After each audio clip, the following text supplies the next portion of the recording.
Olá, boa tarde. A Corregedoria Nacional de Justiça deu início à primeira edição da Semana Nacional de Regularização Fundiária na Amazônia Legal. A expectativa é de que sejam entregues mais de 20 mil títulos de propriedades em áreas rurais e urbanas. Eu sou Carolina Chaves e esse é um dos destaques do dia. Vamos aos demais. Encontro Nacional de Magistrados. Presidente do CNJ, ministra Rosa Weber, destaca a importância da colaboração para garantir uma justiça mais eficiente e rápida. O Supremo Tribunal Federal reconhece que as guardas municipais fazem parte do sistema de segurança pública. E ainda, Boate Kiss. Superior Tribunal de Justiça marca julgamento para o dia 5 de setembro.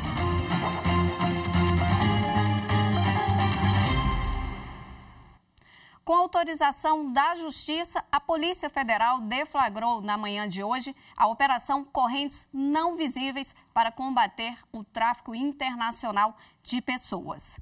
Serão investigados os crimes de tráfico internacional de pessoas, favorecimento à prostituição e rufianismo, que é aquele responsável pela exploração das mulheres, também previsto no Código Penal. Os policiais cumpriram 2 mandados nas residências dos investigados no Ceará, em Fortaleza e em Caucaia, e um mandado em Carpina, em Pernambuco. De acordo com a investigação, os criminosos levavam grupos de mulheres do Ceará para a Itália para exploração sexual. Além disso, as vítimas eram submetidas a trabalhos forçados, restrição de alimentação, dívidas impagáveis e coação. O material apreendido pela Polícia Federal vai ajudar a identificar os envolvidos e outras possíveis vítimas. Se condenados, os envolvidos podem pegar pena de até 25 anos de prisão. A 6ª turma do Superior Tribunal de Justiça deve retomar, em 5 de setembro, o julgamento sobre anulação do júri a respeito do caso da Boate Kiss. A repórter Liamara Mendes tem mais informações. O incêndio na casa de shows causou a morte de 242 pessoas e deixou 636 feridas. O júri que condenou os 4 acusados pela tragédia foi anulado no ano passado pelo Tribunal de Justiça do Rio Grande do Sul. O julgamento da 6ª turma do STJ teve início em 13 de junho deste ano, quando o relator, ministro Rogério Schietti Cruz, votou para dar provimento ao recurso do Ministério Público do Rio Grande do Sul e restabelecer a decisão do júri popular. No dia 5 de setembro, a análise do caso será retomada com a apresentação de voto vista pelos ministros Sebastião Reis Júnior e Antônio Saldanha Palheiro. A sessão da 6ª turma será presencial, com início a 1h da tarde e transmissão ao vivo pelo canal do STJ no YouTube. E a 1ª turma do Supremo Tribunal Federal rejeitou a aplicação do princípio da insignificância a 2 condenados por furtarem um macaco de carro, 2 galões para combustível e uma garrafa contendo óleo diesel, avaliados em R$100. No entendimento da maioria dos ministros, a insignificância não pode ser aplicada no caso, conforme a jurisprudência da Corte, pois o crime foi cometido por mais de uma pessoa durante o repouso noturno e um dos apenados é reincidente. Em relação a um dos acusados, prevaleceu o voto médio do ministro Alexandre de Moraes, que converteu a pena privativa de liberdade em medida alternativa, como multa, serviços comunitários ou limitações no final de semana. A decisão se deu em sessão virtual. Cabe ao juízo de origem do caso fixar as condições da pena alternativa, ou seja, qual será aplicada a um dos acusados. O Supremo Tribunal Federal reconheceu que as guardas municipais fazem parte do sistema de segurança pública. O caso foi decidido em plenário virtual e assegura que os guardas podem fazer patrulhamento de vias e prisões em flagrante. A repórter Amanda Mustafa explica a decisão.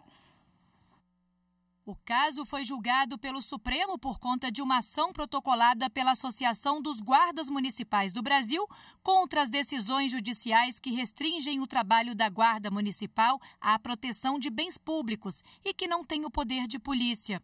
No país, as guardas existem em cerca de 640 municípios. No Supremo, o relator do caso, o ministro Alexandre de Moraes, entendeu que os guardas municipais devem ser considerados agentes de segurança, mesmo que essa atividade não esteja inserida no artigo da Constituição Federal que trata da segurança pública. Por 6 votos a 5, os ministros acompanharam o entendimento do relator. E com a decisão, fica garantido que os integrantes das guardas podem realizar o policiamento de vias e prisões em flagrante. E o Ministério Público Federal requereu que o Supremo Tribunal Federal declare a inconstitucionalidade da lei do município de Porto Alegre, que instituiu o Dia do Patriota, em 8 de janeiro. Érica Picelli tem as informações. O pedido foi feito pelo Grupo Estratégico de Combate aos Atos Antidemocráticos do Ministério Público Federal e destaca o fato de que a lei do município de Porto Alegre, que cria o Dia do Patriota na mesma data que ocorreram as invasões às sedes dos 3 poderes em Brasília, diferir os princípios republicano, democrático e da moralidade. Além do pedido de liminar para suspensão imediata da norma, o MPF solicitou ainda que seja reconhecida a inconstitucionalidade de atos do poder público que de qualquer forma promovam, estimulem ou incentivem a comemoração dos atos antidemocráticos ocorridos no dia 8 de janeiro. E a seguir, Corregedoria Nacional de Justiça dá início à primeira edição da Semana Nacional de Regularização Fundiária na Amazônia Legal. Os detalhes em instantes.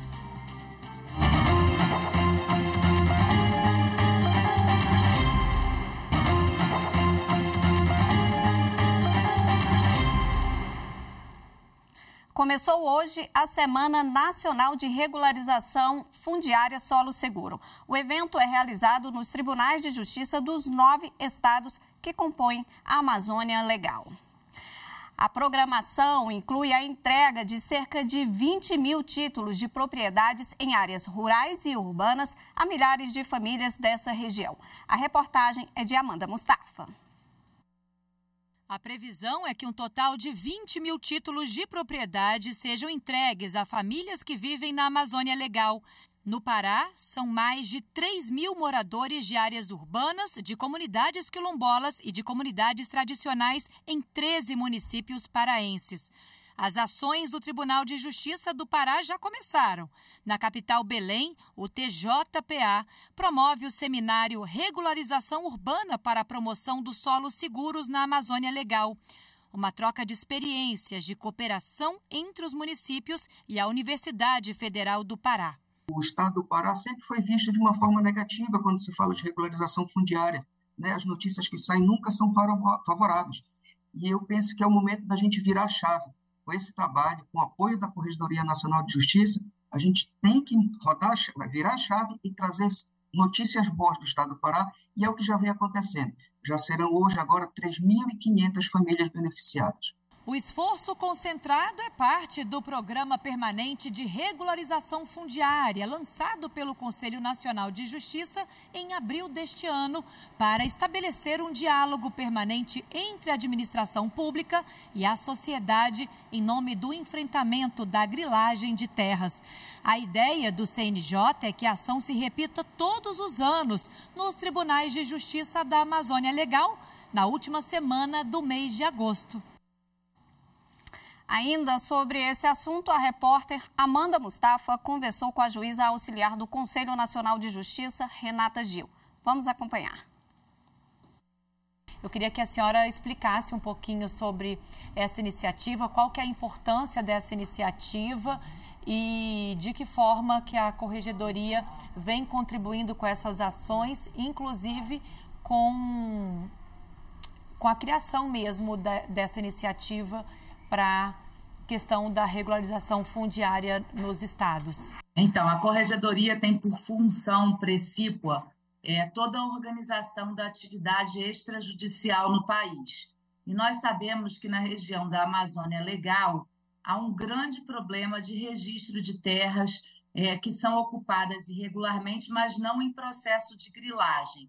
A gente acredita que quando há essa ocupação irregular, sem o título de propriedade, que é o respectivo registro de imóveis após a aquisição do título pelo poder público, a gente dificulta o progresso daquela localidade, as pessoas não têm condição, né, de transferir suas propriedades, de construir nas suas propriedades, então aquela comunidade ela fica empobrecida economicamente e sem desenvolvimento social. A gente acredita que com a ocupação regular, a gente combate a grilagem, que é um grande problema na Amazônia, e com isso também a gente combate o desmatamento e a emissão de gases efeito estufa. E isso traz segurança jurídica para essas pessoas que vão receber os títulos? Nós entendemos que essa regularização social, o acesso a serviços públicos, posto de saúde, bancos, toda a rede se forma dentro daquela comunidade, porque aquelas terras que antes eram de uma comunidade de ocupação, hoje elas são regulares. Então, essa simbiose entre o poder público federal, estadual e municipal e o poder judiciário, com base em legislação aprovada pelo nosso Congresso Nacional e legislações estaduais, a gente gera um ambiente de segurança jurídica e de regularidade, não só fundiária, mas regularidade socioeconômica naquela localidade. Doutora Renata, e essa região da Amazônia Legal tem muitos povos tradicionais, né? Como é que fica a participação deles nesse evento? Então, isso é muito importante para nós. A gente tem trabalhado muito com esses povos, até porque a gente sabe que nessas regiões ocupadas por eles há conflitos agrários, conflitos que resultam, inclusive, em morte, como aconteceu agora numa região de Quilombo, na Bahia, nas imediações de Salvador. Então, a gente tem muita preocupação nessa regularização para evitar que esses conflitos e essas mortes continuem, para garantir a essa população que é tão sofrida, né, e que a gente tem dívida histórica, que ela tenha a sua ocupação regular. Por isso, nós fizemos, desde o lançamento do programa, em abril, reuniões periódicas com os ministérios envolvidos, com o INCRA, né, com o Ministério do Desenvolvimento Social, com o Ministério da Cidadania, Meio Ambiente, Desenvolvimento Agrário, para que essas terras fossem catalogadas efetivamente, fossem fiscalizadas, para a gente ter certeza que não são terras oriundas de grilagem ou de qualquer outro ato ilícito, e que essas comunidades, então, tivessem, agora na Semana da Regularização, a oportunidade de receber os títulos e, nesse mesmo momento, conectados com os cartórios de registro de imóveis. Isso é muito importante. Essa ação depende principalmente dessa gratuidade de atuação dos cartórios de registro de imóveis, que são fiscalizados pela Corregedoria Nacional. Muito bom. E além do Pará, os outros tribunais de justiça também estão se organizando. Cada um tem uma programação diferente para a Semana de Regularização Fundiária. E como é que fica a participação do CNJ nesses estados? Vocês vão estar presentes? Estaremos presentes. Os 9 estados da Amazônia Legal, né, estarão realizando essas atividades.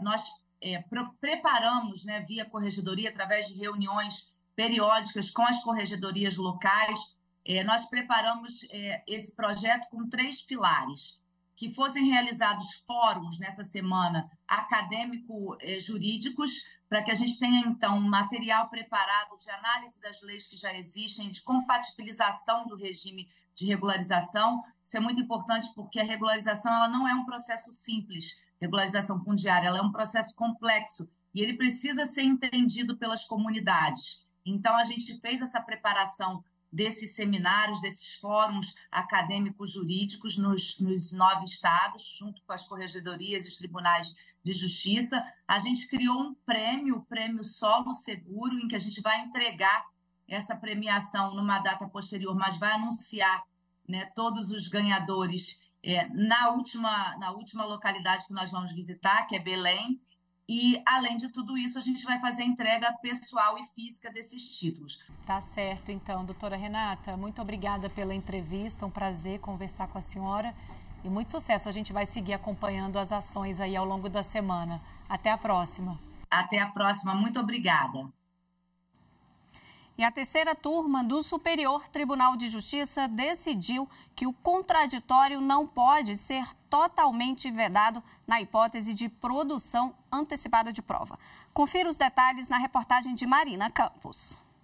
O colegiado decidiu por unanimidade tornar sem efeito a decisão do juízo de primeira instância que determinou a uma empresa de auditoria que apresentasse documentos sob sua responsabilidade no prazo de 30 dias e prestasse informações que seriam de seu conhecimento no âmbito de uma ação movida por outra empresa.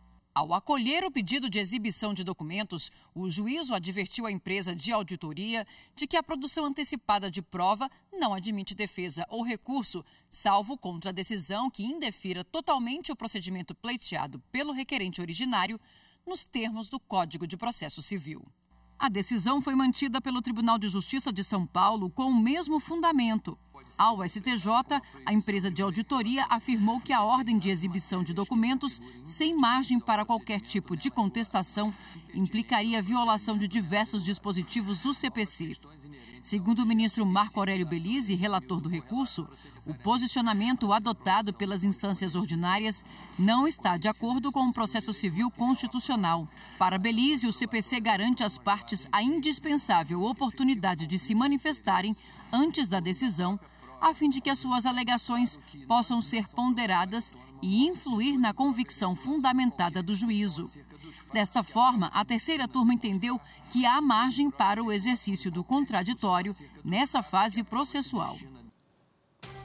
A seguir, magistrados discutem formas de cooperação e divulgação de boas práticas para aperfeiçoar o atendimento no judiciário.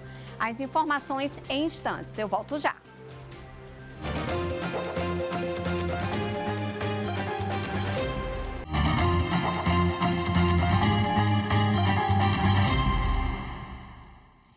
Magistrados de todo o país, acadêmicos e integrantes do Ministério Público discutem formas de cooperação e divulgação de boas práticas para aperfeiçoar o atendimento no judiciário. Eles participam do Encontro Nacional de Magistrados de Cooperação, realizado pelo Conselho Nacional de Justiça. Eu acompanhei a abertura do evento. A reunião voltada para os magistrados é em cumprimento a uma resolução do CNJ que estabelece diretrizes e procedimentos sobre a cooperação entre os órgãos do Poder Judiciário e outras entidades para promover a disseminação de boas práticas e melhorar o atendimento à população. A abertura do encontro foi feita pela presidente do STF e do CNJ, a ministra Rosa Weber, que ressaltou a importância da cooperação para garantir uma justiça mais eficiente e rápida. E explorar ao máximo a potencialidade dessa dinâmica de atuação, sem dúvida propicia condução mais eficiente dos processos, com menos burocracia e mais efetividade. Para os que procuram o judiciário, para as partes dos nossos processos, as perspectivas são auspiciosas na busca de caminhos alternativos para atingir melhores resultados em menor tempo e com menor custo. O Corregedor Nacional de Justiça, ministro Luiz Felipe Salomão, falou sobre a necessidade de cooperação entre o Judiciário e outras entidades para dar conta da demanda, respeitando o princípio constitucional da duração razoável do processo. Ele explicou que o CNJ tem cumprido seu papel de organizar a estrutura e funcionamento do Judiciário, estimulando a cooperação. E a Corregedoria, especificamente, eu termino por aqui, tem também um papel nesse enlace. Tem um papel extraordinário, cada visita que faz, cada correição que organiza, cada inspeção que proporciona, é um momento de visitar o tribunal, ele se prepara para essa visita, organiza o seu trabalho, passa limpo boas práticas. Hoje serão realizados 5 painéis com participação de magistrados, acadêmicos e membros do Ministério Público que vão discutir a cooperação judicial e entre instituições de diferentes áreas, como telecomunicação, futebol e saúde. Amanhã, a reunião dos núcleos e dos magistrados de cooperação começa às 9 horas da manhã e contará com 6 painéis. Os expositores vão abordar assuntos como a cooperação no recambiamento de presos e na proteção a crianças e adolescentes. O encontro pode ser acompanhado na página do CNJ no YouTube. A retomada do julgamento sobre a descriminalização do porte de drogas para consumo próprio é destaque no podcast Supremo na Semana. O programa, produzido pela equipe da Rádio e TV Justiça, destaca ainda a decisão do STF sobre a competência do juiz das garantias. A repórter Amanda Mustafa tem os detalhes.